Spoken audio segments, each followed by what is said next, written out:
This is Black and White by Three Dog Night.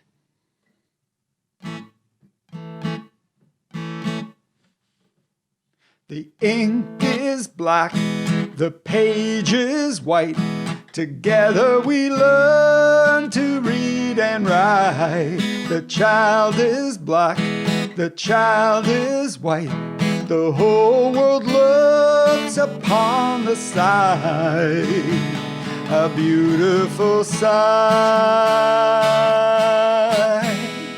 And now the child can understand that this is the law of the land, of the land. The world is black, the world is white. It turns by day and then by night. The child is black, the child is white.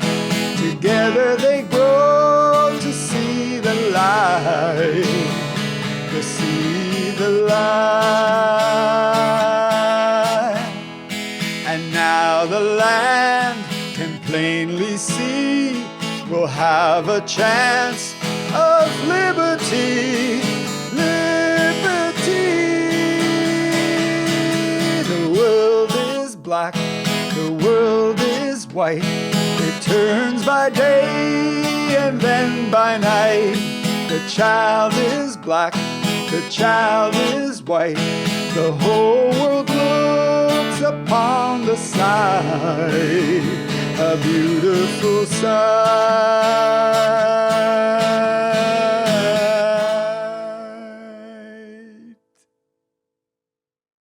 Good morning and welcome to the online service of the First Unitarian Church of Hamilton. Our musicians this morning are George Zavarese, who we just heard, Cindy Carey, and Rachel Derry. Our technical support this morning is provided by John Elliott, Mary Eve, and myself. We begin with our land acknowledgement.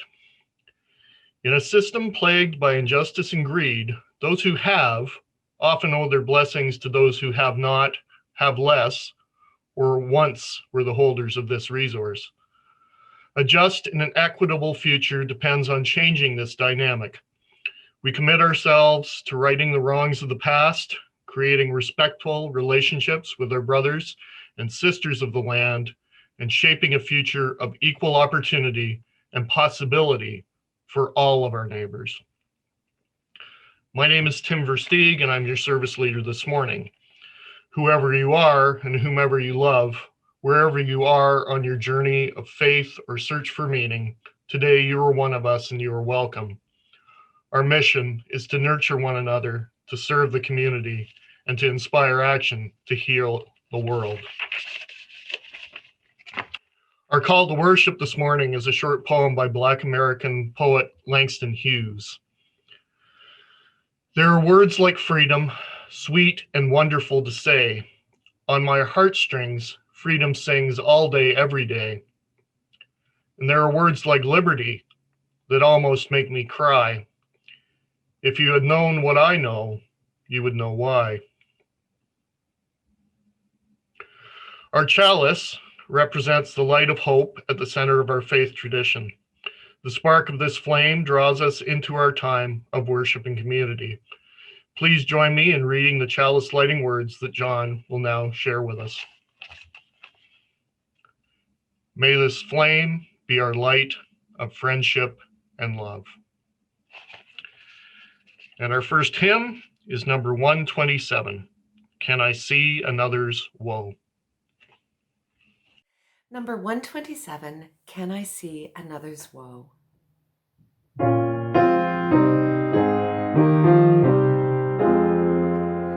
Can I see another's woe and not be in sorrow too? Can I see another's grief and not seek for kind relief?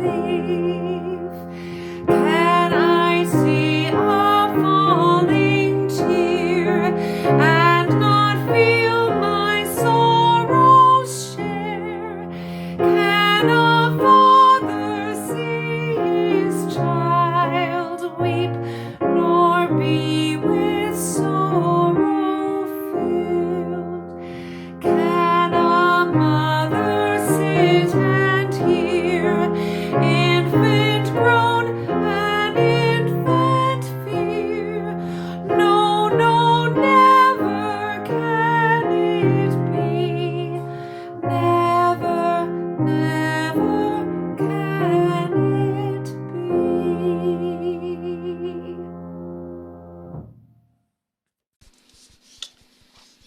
Rachel. Today's story is called Africville, and it is a story about a Black community on the shores of Bedford Basin in Halifax, Nova Scotia. This book was written by Shantae Grant, and it has beautiful artwork done by Eva Campbell. Africville was founded by Black loyalists who came to Canada in the late 1700s, and it was also a destination for refugees who were escaping slavery in the United States during the 1800s. The village ultimately was demolished in the 1960s, and it is now considered a National Historic Site in Canada. And it is also the site of an annual reunion of people who descended from the families of that village. And it is a way for us to remember an important aspect of Canadian history.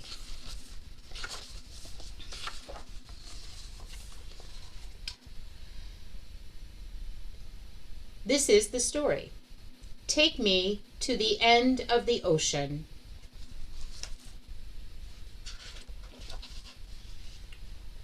Where waves come to rest and hug the harbor stones.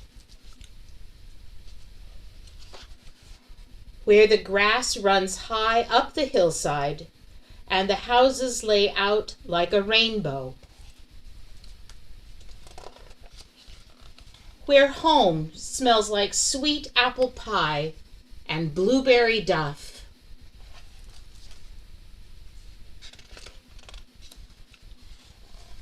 Take me over the hill where the berries are thick and tasty.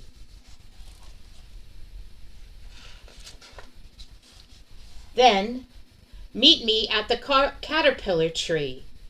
From there, we'll run back the field for football.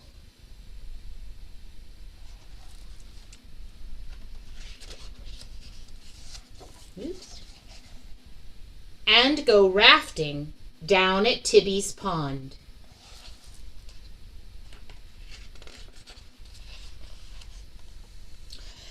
Catch me a codfish, then come watch the sea bring us all its treasures.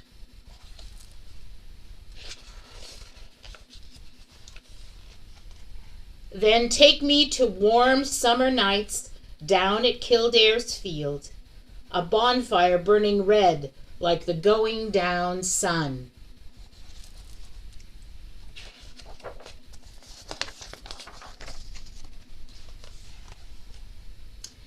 Take me to where the sky turns purple and rose in the morning, and light makes the salt water sparkle like diamonds and stars.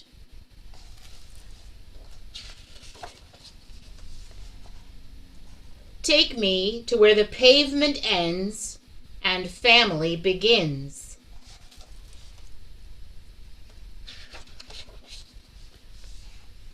Where my great-grandmother's name is marked in stone. Where stories are shared all around me, the old songs still quietly singing.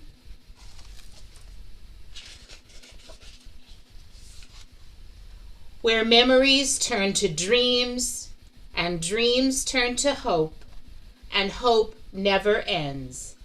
Take me to Africville. So please, relax for a moment and get ready to spend some time with body, mind, and spirit, and take a deep breath, and take another. These words are from Spilling the Light by Teresa Soto. She starts with words by Georgia O'Keeffe. We haven't found enough dreams. We haven't dreamed enough. The world makes many demands on your time, your skin, your heart, until you are left gasping and wondering if you will ever do enough, have enough, or be enough. Stop your counting and your measuring and your checking. You are enough. So much more than enough, made from fragments of the galaxy. You do measure up. And to recover from the doubt pressed upon you, the antidote for doubt is dreaming. All the dreams that call to you, lime green and frosting pink dreams, the other soft and tender dreams that run blue to gray, sky indistinguishable from lulling sea. The dreams that seem impossible, listen, that's their nature. If they had already happened, then they would be realities, solid and smooth like the round home of an unbroken egg. Be brave enough to name your dreams. Nurture them and allow the rhythm of your breath to bring your dreams to life.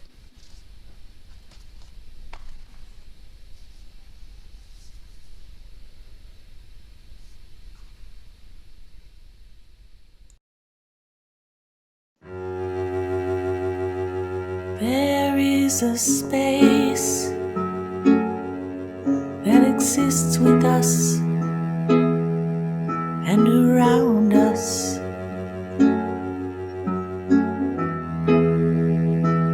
Where angels sing on rays of light.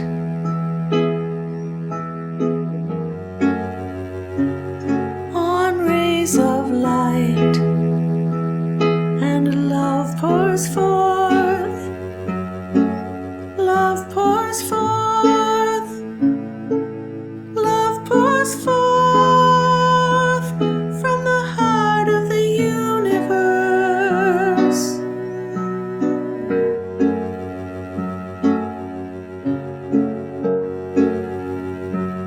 There is a space that exists with us and around us.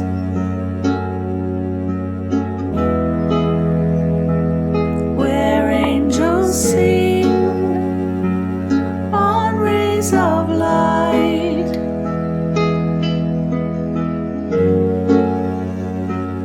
On rays of light. And love pours forth. Love pours forth. Love pours forth from the heart of the universe.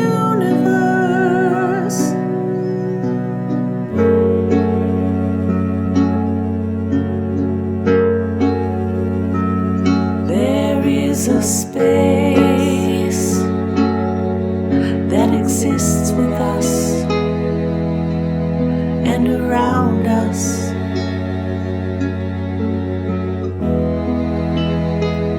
Where angels sing on rays of light. On rays of light. And love pours forth. Love pours forth. Love pours forth from the heart of the universe.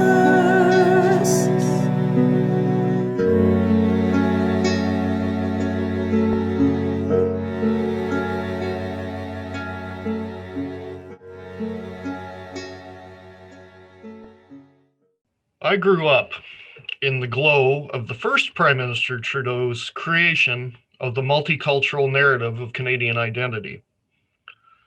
For the most part, I believed in the branding of Canada as a just and peaceful society, and I've considered myself a student of Canadian history for most of my life. In 1988, following my first year at Trent University, I even received the Leslie Frost Award for the highest marks in the Canadian History Award. So I've always been pretty confident that I knew our country's past. Yet, like many white Canadians, I have spent decades relearning that history and reassessing my own privileged place within it. I feel like I had a head start for part of this work, having firsthand experience living for a year in the northern community of Puckatawagan, Manitoba when I was 13. The report of the Truth and Reconciliation Commission in 2016 shocked me but it didn't surprise me. Over the years, though, I've found that most white Canadians I knew didn't want to recognize the injustices done to our First Peoples, and were more comfortable giving charity to those overseas than helping those suffering in our own backyard. However, there's another historical narrative that I only now am learning and relearning: the heritage of Black Canadians. Canadian complicity in the trade and ownership of slaves in its early history, our own version of Jim Crow, which was widespread in this country in the 20th century, Canadian chapters of the Ku Klux Klan, and the systematic racism which Black Canadians encounter in our society to this day were never part of the history I had studied in the past. The 62nd call to action of the Truth and Reconciliation Commission urged Canadians to create and participate in mandatory curriculum to teach the historical and contemporary contributions of Indigenous people to Canada. And similarly, recent writing on anti-racism in Canada calls us to learn Black history in our country. Lisa Lorenzetti and Andre Jacob, in their essay on white privilege in the 2018 collection Racism and Anti-Racism in Canada, identify personal accountability as a foundation for structural change, arguing that retelling and relearning of Canadian history is required, one that includes critical, diversely centered, and previously marginalized perspectives that interrupt and mediate the concept of nation and nations, past, present, and future. The authors go on to write that the retelling should not just be attached to special days or commemorations, but needs to be integrated into the common story and training of all Canadians. This morning, as a small part of this ongoing work that I feel is essential to our mission as Unitarians, I want to share with you some stories of Black Canadians, which I wish I had learned long before I did. The first figure I'd like to talk about is John Ware, one of the first Black people to arrive in Alberta and part of a larger tradition of Black cowboys in North America. Following the Civil War, African Americans moved west looking for fair wages and new lives. And some historians suggest 5,000 cowboys in the United States were Black during this era. John Ware was born into slavery in 1845 in Georgetown, South Carolina. Ware left that state as soon as emancipation was declared, working first on a ranch in Texas, then in Montana. In 1882, Ware was hired to help drive a herd of 3,000 cattle to Alberta, and arriving in Calgary, Ware chose to stay in Canada working for the Bayou and corn ranches before starting his own. Ware became a folk legend in the years that followed. Word of his abilities as a rancher to control cattle and horses reached near mythical proportions. It was said he was never tossed from a wild horse and could wrestle any steer to the ground. Now, it would be easy to simply focus on Ware's legend, but the reality was that Canada was not the promised land that Ware and so many other Black Africans hoped it would be. During his lifetime, Ware was known largely by a racial epithet rather than his full name, and an early tribute used this name for a ridge outside of Calgary, and this was a name that it held for over half a century before being renamed the John Ware Ridge in the 1970s. Ware died in 1905, the same year in which the province of Alberta joined Confederation, and only a scant few years before the Ku Klux Klan would see a resurgence on both sides of the borders, with hooded gatherings and cross burnings occurring across Canadian cities in the 1920s. In 2012, Canada Post issued a stamp honoring John Ware's contributions to Alberta's history as a horseman and rancher.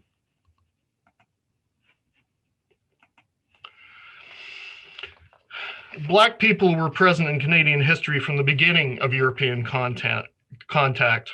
A member of Champlain's party, Matthew DaCosta, was the first Black person on Canadian soil. He was a gifted translator who spoke many European languages and quickly learned a number of Indigenous languages, including Mi'kmaq, helping the French to develop trade. Yet despite waves of immigration, first by Black loyalists following the American Revolution, then again after the War of 1812, and once more following emancipation in 1863, Blacks often found conditions in Canada no better than what they had fled in the United States.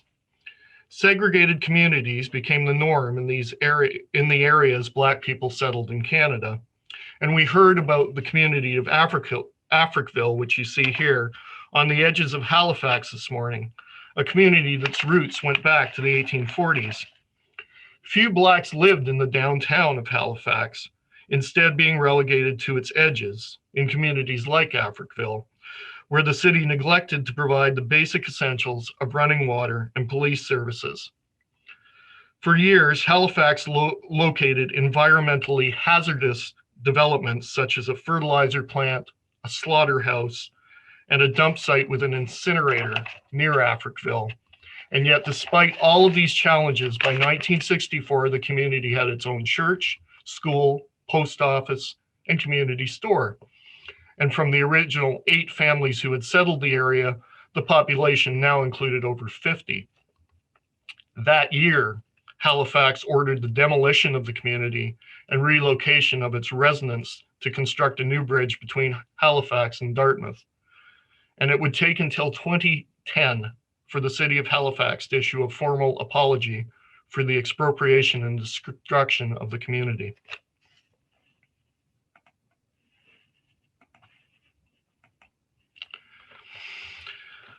Now, while Canada had no formal Jim Crow laws as in the United States, which formalized racial segregation following emancipation, informal racist practices were every bit as discriminatory against Blacks in our own country, especially in Nova Scotia and Ontario, where the greatest concentrations of Black Canadians lived.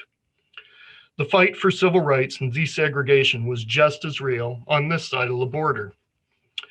And while Viola Desmond has become a symbol of desegregation, she was never a spokesperson for the movement during her life. But we needn't look too far outside of Viola's story to find a figure who can be considered a leading speaker and advocate for desegregation during that time in Canadian history. Seen here, Dr. Pearline Oliver.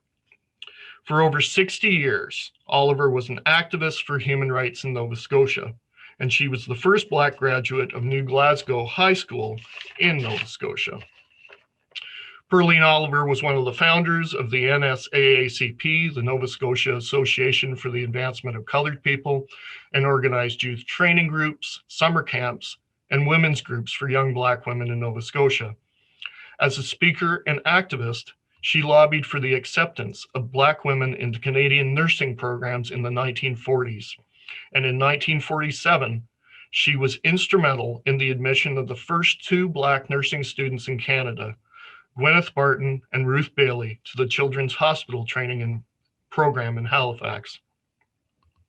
Oliver also helped to raise funds for Viola Desmond's legal defense in 1946. Viola Desmond was ostensibly brought to court for defrauding the government of a 1-cent tax on a movie ticket. But even one of the judges at the time recognized it was really for breaking the segregation lines between Black and whites at the Roseland Theatre in New Glasgow. Even so, Desmond lost her case, and it would take the Nova Scotia government over 60 years to issue a free pardon to Desmond, finally recognizing in 2010 that she had been wrongly convicted. Now today, Viola Desmond appears on our $10 bill to remind us of the struggle for desegregation, but we should all be equally aware of the work of Dr. Pearline Oliver. Of course, here in Hamilton, we have our own example of a great Black leader in the Honorable Lincoln Alexander. Named the greatest Hamiltonian by the Hamilton Spectator during their memory project in 2006, Alexander's long list of achievements include running for public office for the Progressive Conservative Party in Hamilton West in 1965, only to be defeated, but he ran again in 1968 and won that election, becoming Canada's first Black member of Parliament. He won 4 successive elections and served briefly as a Minister of Labor in Joe Clark's short-lived government in 1979 and 80. In 1985, he was appointed as the first Black Lieutenant Governor in Ontario. Among Alexander's other accomplishments were serving as the first Black chair of the Workmen's Compensation Board in the early 1980s, and 5 terms as the Chancellor of the University of Guelph from 1991 to 2007. He died on October 19th, 2012 at the age of 90. Recently, I read his memoir, Go to School, You're a Little Black Boy, whose title comes from what his grandmother used to tell him. And I was struck with how many themes and experiences in his life were and are common for Black people in Canada. Alexander was affected by systemic racism in Canada his whole life. Both Alexander and his wife Yvonne's fathers had been railway porters with the CPR, one of the few positions where Black men were assured a living wage and secure employment in the early 20th century. However, despite the formation of a sleeping car porter union in Canada in 1908, Black members were not allowed, forcing the group to form their own union in 1917 in Winnipeg. Porters worked long hours and were away from their homes for days at a time, causing considerable family stress. And Alexander's relationship with his father fell victim to this, as the marriage of his parents fell apart in the wake of his father's infidelities. Now, upon graduating McMaster University, Alexander sought a position at Selco, hoping to enter sales, as the company was hiring many of his fellow graduates to do these jobs. Instead, he was offered a job working on the floor, working the hearth. It's worth mentioning here that skilled Black workers have a long history in building the Canadian steel industry, but have often suffered discriminatory practices and segregated living in poor conditions while doing these jobs.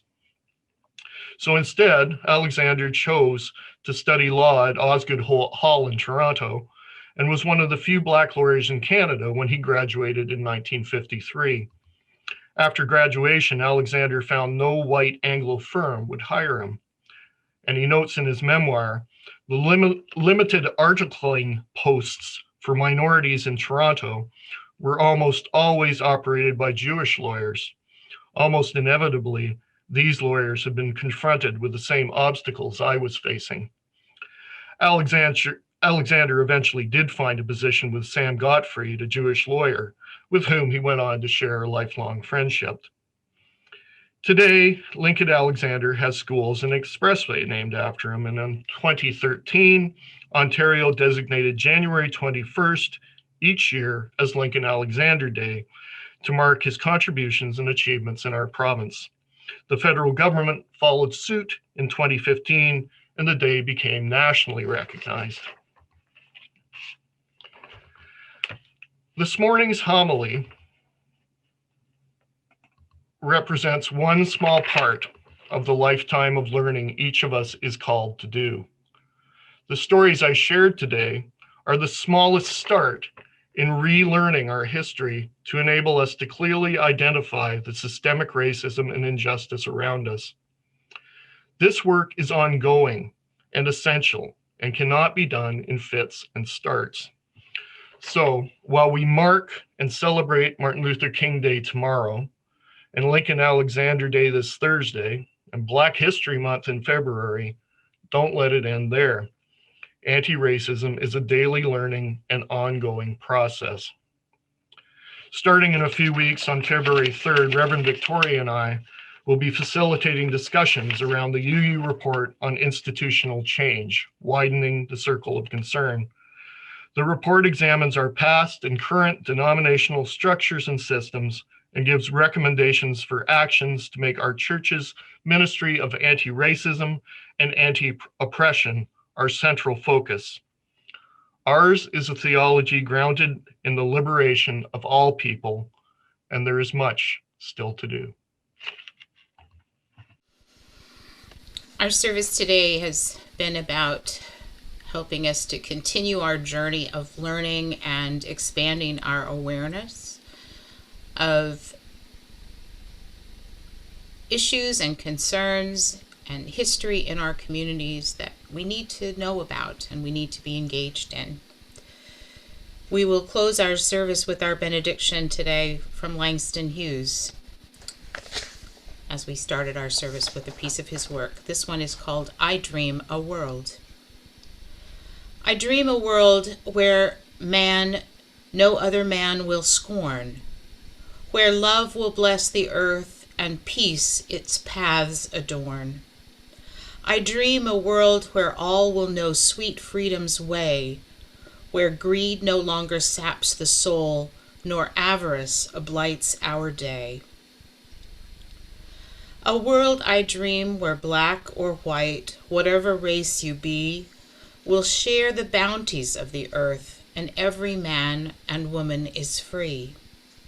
Where wretchedness will hang its head, and joy like a pearl attends the needs of all humankind. Of such I dream my world.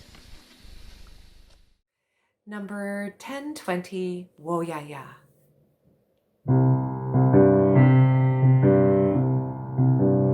We are going,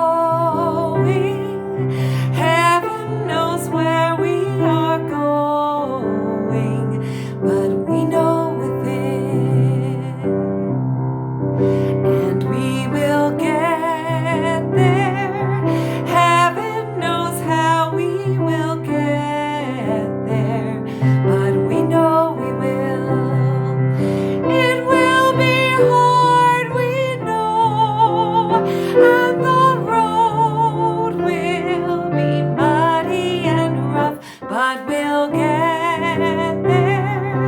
Heaven knows how we will get there, but we know we will. Oh yeah, yeah. Oh yeah, yeah. Oh yeah, yeah. Oh yeah, yeah. We are going. Heaven knows where we are going, but we know within, and we will get there. Heaven knows how we will get there, but we know we will. Oh yeah, yeah. Oh yeah, yeah. Oh yeah, yeah. Oh yeah, yeah. Oh yeah, yeah, yeah. Oh yeah, yeah, yeah, yeah. Oh yeah, yeah, yeah, yeah. Oh yeah, yeah, yeah, yeah, yeah.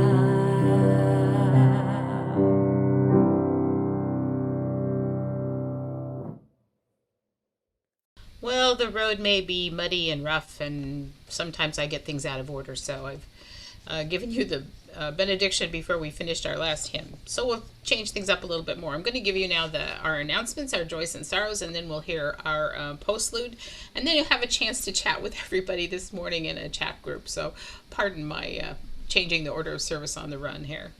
But there's some things we need you to know about today. One of them is a joy from Stu McChesney, the McChesney Hicks family.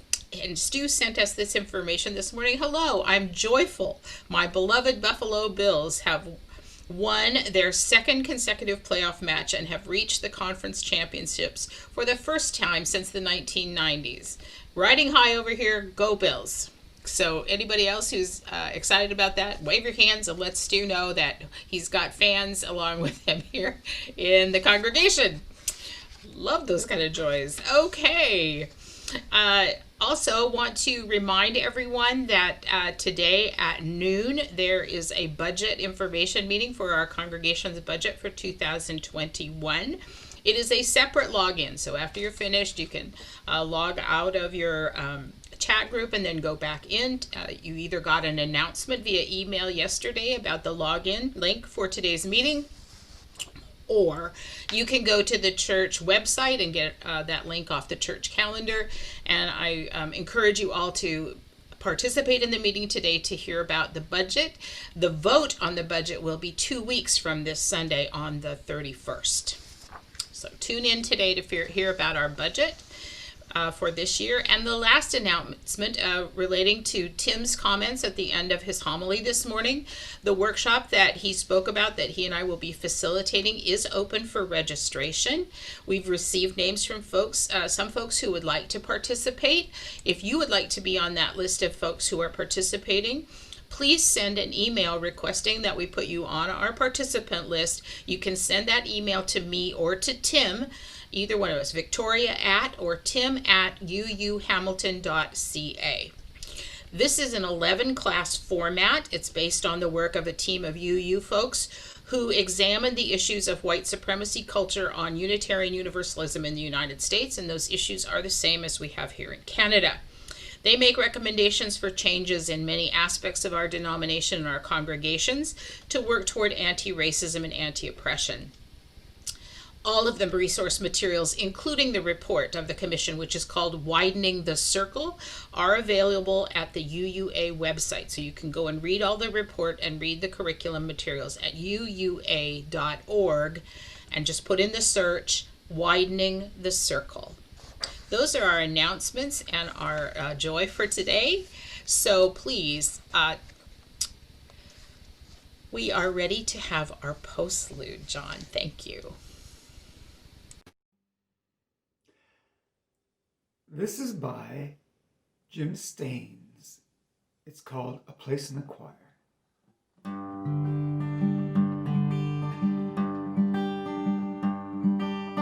All God's creatures got a place in the choir. Some sing low, some sing high, some sing out loud under the telephone wire.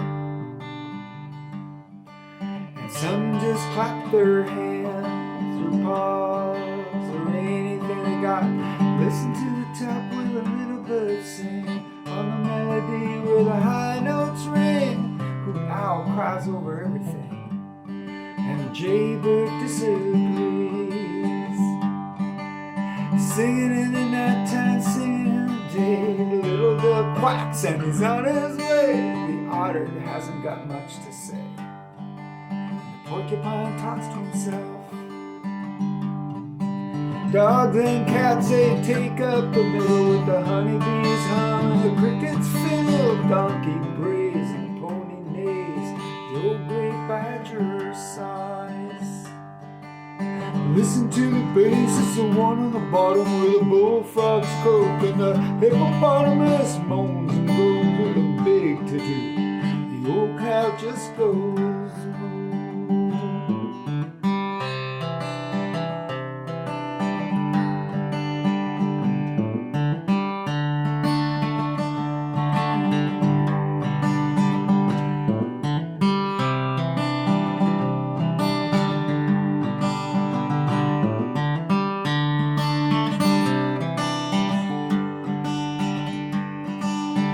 God's creatures got a place in the choir. Some sing low, some sing higher, some sing out loud on a telephone wire. Some just clap their hands and pause for anything they got. It's a simple song, a living sung everywhere by the ox and the fox and the grizzly bear. The dopey alligator and the hawk above, sly old weasel and the turtle dove. Oh, all God's creatures got a place in the sky. Some sing low, some sing higher, some sing out loud on the telephone wire. And some just clap their hands and pause for anything they got. Some just clap their hands and pause for anything they got. Some just clap their hands.